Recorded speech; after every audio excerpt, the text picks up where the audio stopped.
নমস্কাৰ বন্ধুসকল, আশা কৰোঁ সকলো ভালে আছে। মই ডক্টৰ শামীম হোসেন। আজি এই ভিডিঅ'টোৰ যোগেৰে আপোনালোকৰ ওচৰলৈ খুব কমন টপিক এটা লৈ আহিছোঁ, সেয়া হ'ল ফেটি লিভাৰ। ফেটি লিভাৰ এটা এনে কণ্ডিশ্যন যেতিয়া নেকি আমাৰ শৰীৰত থকা লিভাৰ বুলি যিটো অংগ আছে, লিভাৰত যদি এক্সেচিভ পৰিমাণৰ ফেট জমা হয় তেনেহ'লে লিভাৰটোৱে প্ৰপাৰলি তাৰ কাম কাজসমূহ কৰিব নোৱাৰে আৰু সেই কণ্ডিশ্যনটোকে আমি ফেটি লিভাৰ ডিজিজ বুলি কওঁ। উল্লেখযোগ্য যে ভাৰতবৰ্ষৰ প্ৰায় 30% লোকৰে ফেটি লিভাৰ ডিজিজ আছে। আমি এই ভিডিঅ'টোৰ যোগেৰে আলোচনা কৰিম যে ফেটি লিভাৰৰ চিমটম কোনবিলাক, ফেটি লিভাৰ কাৰ হয়, কিয় হয় আৰু ফেটি লিভাৰৰ পৰা আমি কেনেকৈ হাত সাৰি থাকিব পাৰোঁ তাৰ বিষয়ে ভিডিঅ'টোৰ যোগেৰে আলোচনা কৰিবলৈ যত্ন কৰিম। এতিয়া ফেটি লিভাৰ প্ৰধানতঃ দুই প্ৰকাৰৰ, এটা হ'ল কি এলকহলিক ফেটি লিভাৰ আৰু এটা হ'ল নন এলকহলিক ফেটি লিভাৰ।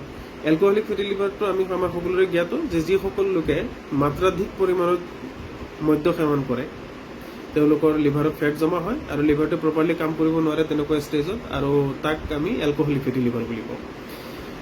কিন্তু নন এলকহলিক ফেটি লিভাৰটো প্ৰধানতঃ তিনিটা কাৰণত হয়।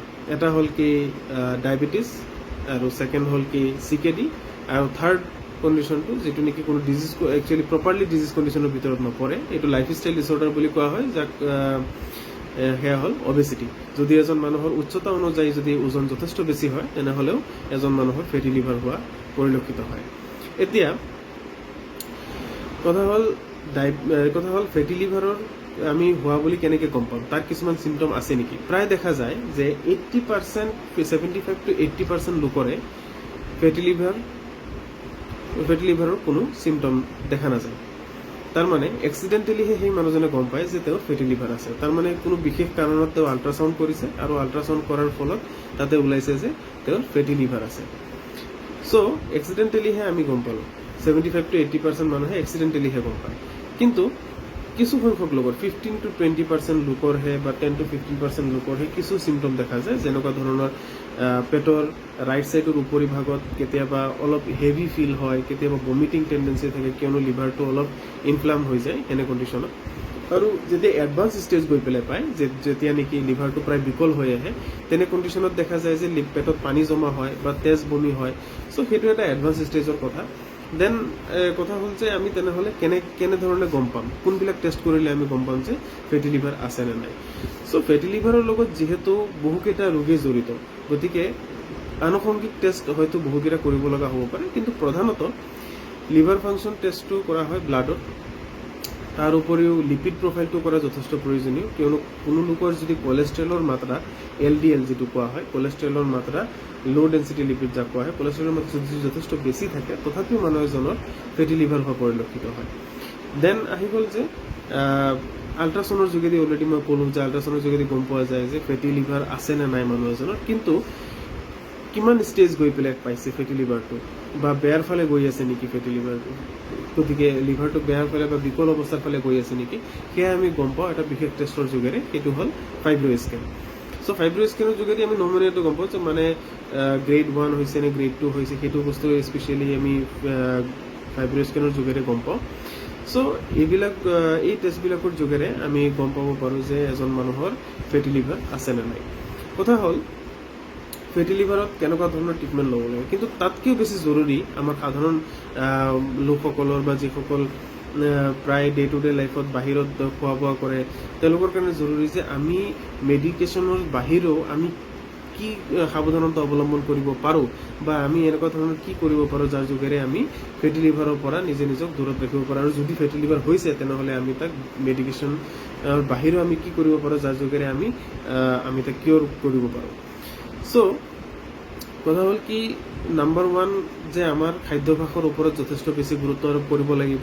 আমি ফ্ৰাইড ফুড, জাংক ফুড সেইবিলাক আমি এভইড কৰিব লাগিব। বইল খাদ্যবস্তুৰ প্ৰতি বেছি আমাৰ গুৰুত্ব আৰোপ কৰিব লাগিব। চালাড জাতীয় খাদ্যবস্তু, লিফি ভেজিটেবলছ, তাৰ উপৰিও ছিজনেল ফ্ৰুটছ যথেষ্ট পৰিমাণে আমাক হেল্প কৰে। দেন আহি গ'ল যে ফিজিকেল এক্সাৰচাইজ, যিটো নেকি যথেষ্ট প্ৰয়োজনীয়। ফিজিকেল এক্সাৰচাইজটো প্ৰত্যেক দিন আমি 30 to 35 minutes minimum physical exercise কৰিব লাগে, আৰু এনে ফিজিকেল এক্সাৰচাইজ কৰিব লাগে যাতে শৰীৰৰ পৰা ঘাম ওলায়, এক্টিভ ফিজিকেল এক্সাৰচাইজ যাক কোৱা হয়, ফিজিকেল এক্সাৰচাইজটো কৰিব লাগে।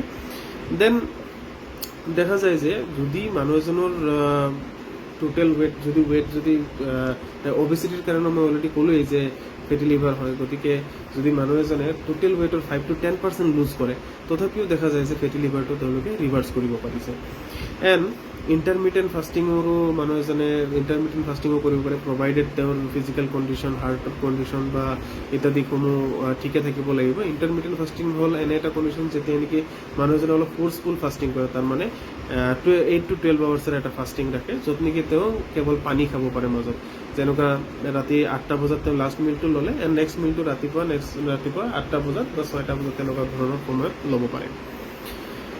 চ' তাৰ উপৰিও ভিটামিন ইটো খুবেই জৰুৰী। ভিটামিন ইটো লিভাৰৰ বাবে যথেষ্ট উপকাৰী। ভিটামিন ই জাতীয় খাদ্যবস্তু আমি খাব লাগে, যেনেকৈ ড্ৰাই ফ্ৰুটছবিলাকত যথেষ্ট ভিটামিন ই পোৱা যায়, এলমণ্ডছ খোৱা, তেনেকুৱা ধৰণৰ যিবিলাক আছে কাঠবাদাম জাতীয় বস্তুবিলাকত ভিটামিন ই যথেষ্ট পৰিমাণে থাকে। চ' সেইবিলাক আমি প্ৰায় খাদ্য খাব লাগে। লিফি ভেজিটেবলছৰ পৰিমাণ বঢ়াই দিব লাগে, তাৰ ফাইবাৰ্ছো আছে, এট দ্য ছেইম টাইম আমাৰ লিভাৰৰ কাৰণে যথেষ্ট উপকাৰী। তো আমি গম পালোঁ আজি যে ফেটি লিভাৰৰ বিষয়ে আমি আলোচনা কৰিলোঁ। ফেটি লিভাৰৰ কাৰণে কোনবিলাক টেষ্ট কৰিব লাগে তাৰ বিষয়ে ক'লোঁ, আৰু প্ৰপাৰ মেডিকেশ্যনৰ বাহিৰেও আমি কি কি কৰিব পাৰোঁ তাৰ বিষয়ে আলোচনা কৰিলোঁ। আশা কৰিছোঁ ভিডিঅ'টোৰ যোগেৰে আপোনালোকে উপকৃত হ'ব আৰু নিশ্চয় বেলেগক শ্বেয়াৰ কৰিব যাতে তেওঁলোকো উপকৃত হয়। Thank U.